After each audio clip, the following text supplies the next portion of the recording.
This morning I got out and I headed to an estate sale that in the listing it said mid-century modern furniture. And then in parentheses it says, I promise. So it got my attention and I decided, okay, I'll go because that is one of my loves. That's my style of furniture that I've been looking for. So I went there and no luck. I mean, it just was no luck. And her prices on the things she did have were extremely overpriced. So I headed out. I did a little quick search on my phone and found another estate sale in the area. I was in the Dunwoody area. If you're in Georgia area, you know that that's kind of it's a really nice part of town and some really unusual houses. And I ended up in this estate sale that I had no idea I was going to end up there. But y'all, let me tell you, it wasn't about what I purchased at this estate sale, but it was more about just the experience. I wish I could have taken pictures or videos, but I felt weird. I just don't usually do that inside these houses because, one, there's usually a lot of people, and people are very serious about what they're looking for, and two, it feels a little intrusive. So I take a few snapshots when I can if I'm in a room by myself, but I couldn't take video. But this house, it's one of those houses where there'd be a staircase on one side and you'd go down and across like a catwalk, and then before you know it, you're going back down. And at one point I didn't know, I felt like I was getting lost in the house. I didn't know if I had already been in one room or how I got turned around. But y'all,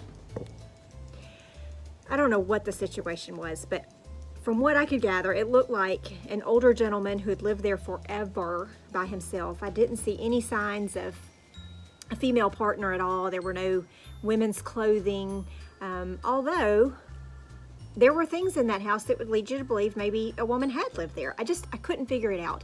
Tons of cookbooks, tons and tons and tons and tons of cat figurines. Whoever lived here loved cats.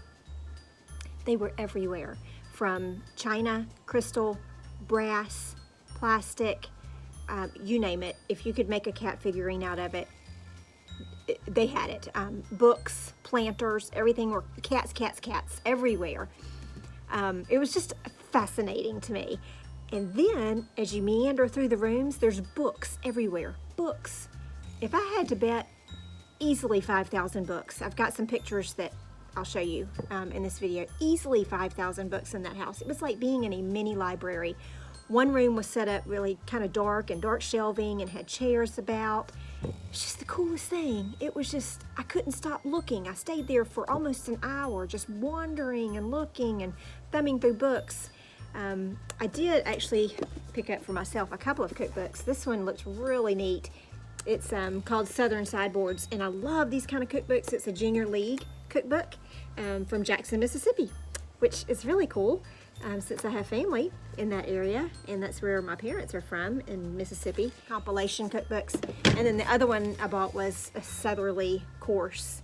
So whoever this was enjoyed Southern cooking because he had all the Southern living cookbooks, if you know what I'm talking about, from probably 1960 through to, I don't even know, I didn't even look, but easily 1999, 2000. You know, the red and green Southern living cookbooks. He had them all of them. And then I also got just a little, well, to remember the estate sale, this is the only, well, it's not the only cat thing I bought, but you'll see. A little tray. I love these melamine trays, so I'll use this for going in and out of the porch with food or whatnot. And I also got, it's funny, I hate toilet bowl scrubbers. They're the worst. They're ugly, and they're never there when you need them. I bought a couple of white cat toilet bowl scrubber holders. I just thought they were so cool. They were kind of majestic looking, so I bought two, one for me and one for Abigail because she's gonna love it.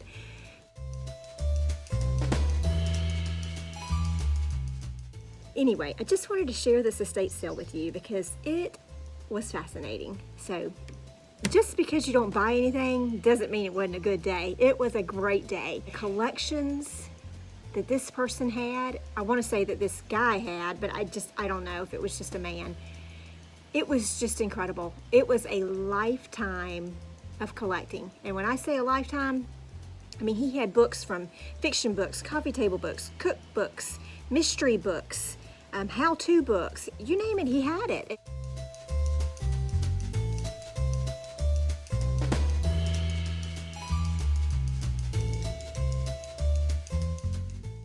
it was just incredible. So even if you don't find something to buy at an estate sale, it's fascinating. I can't encourage you enough to go. So that was my day today, and I hope you enjoy some of the findings that I was able to experience today. Get out there and enjoy it, because it's really fun and it's a little addicting.